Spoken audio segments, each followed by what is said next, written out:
¿qué tal? ¿Cómo estás? Vous êtes ou vous voulez devenir artisan et une des premières questions à se poser, c'est qu'est-ce que je vais acheter comme véhicule? Alors, il n'est pas rare que quand on démarre son activité, le véhicule de l'artisan devienne également son véhicule personnel parce qu'en fait, il est parfois difficile de devoir acheter et un véhicule professionnel et un véhicule personnel. Ça coûte un peu cher. Néanmoins, on peut classer les véhicules dans deux catégories. Les véhicules de tourisme qui sont destinés au transport des personnes et qu'on reconnaît sur la carte grise parce qu'ils sont la mention VP et les véhicules utilitaires qui sont destinés à transporter des marchandises ou du matériel comme par exemple des camions, des camionnettes, des kangous, des utilitaires. Ils sont identifiables sur la carte grise parce qu'il y a marqué tout simplement VP. Alors, nous allons voir dans cette vidéo, en fonction du choix de véhicule, la fiscalité, vous allez voir qu'elle n'est pas la même et qu'il peut y avoir parfois de mauvaises surprises à acheter un véhicule de tourisme quand on est artisan. Pour ceux qui ne me connaissent pas, je me présente et puis si vous me découvrez à travers cette vidéo, je suis Laurent Aubel, je suis moi-même artisan et depuis quelques années, je partage mon expérience d'entrepreneur dans le bâtiment au travers cette chaîne YouTube. Donc, je profite d'ailleurs de cette annonce pour vous dire que si vous désirez acheter un véhicule utilitaire, mais que vous aimeriez en connaître l'impact sur votre prix de vente journalier, parce que si vous achetez un véhicule, ça va avoir un impact, bien sûr. Et bien, j'ai mis en description de la vidéo un calculateur du prix de vente de sa journée de travail. Il est entièrement gratuit. Allez, donc vous en profitez, il n'y a pas de souci.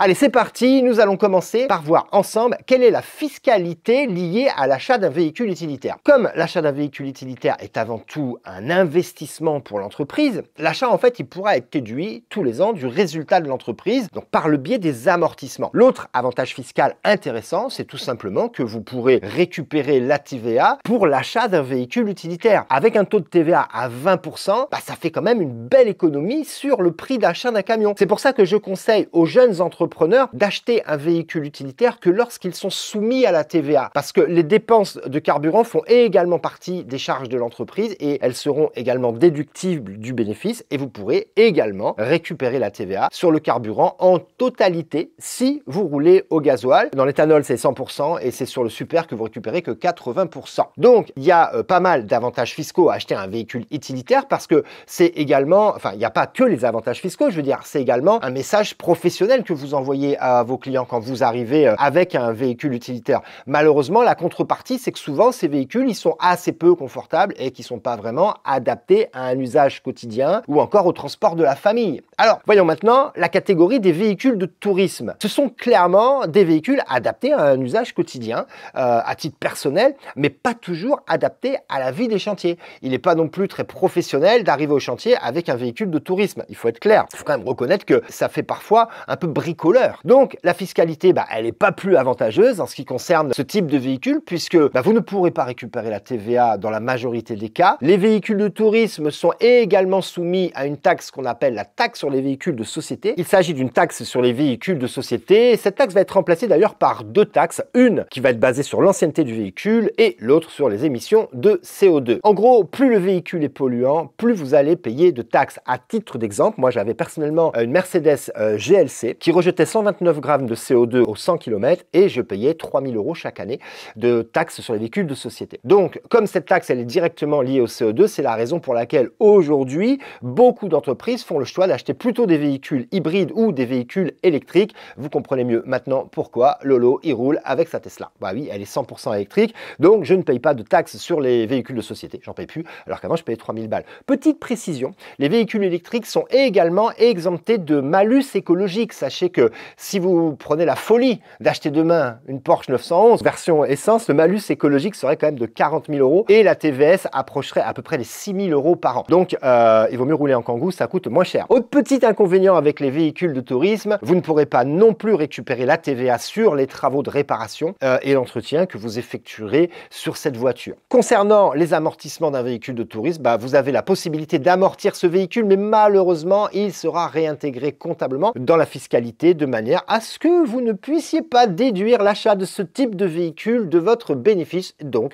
vous paierez des impôts. Alors, on pourrait, pour être tout à fait exact, vous pourrez déduire en fait une partie mais elle est vraiment minime. Rien à voir avec un véhicule utilitaire où vous pouvez déduire évidemment dans les bénéfices 100%. Alors, concernant les véhicules de tourisme, il y a quand même certaines personnes qui peuvent bénéficier d'une exonération de TVA ou de certains avantages. Il s'agit des chauffeurs de taxi ou des VTC, d'accord, faut le savoir. Et il y a également des avantages, il y a évidemment des dispositions particulières pour les gens victimes de handicap, donc renseignez-vous si vous êtes dans cette situation. Vous aurez donc compris que d'envisager l'achat d'un véhicule de tourisme à votre entreprise, il faudra avoir fait vos preuves financièrement. En effet, l'achat d'un véhicule de tourisme coûte assez cher. En revanche, il y a des variantes qui peuvent être intéressantes en fonction de vos métiers. Certaines personnes achètent des véhicules utilitaires avec des cabines allongées afin d'y mettre la famille. Il peut être aussi sympa d'acheter un véhicule de type pick-up qui sont des véhicules utilitaires mais qui peuvent être utilisés tous les jours. Néanmoins, les plus beaux du marché ne sont quand même pas donnés puisqu'il faudra compter, je pense, plus de 50 000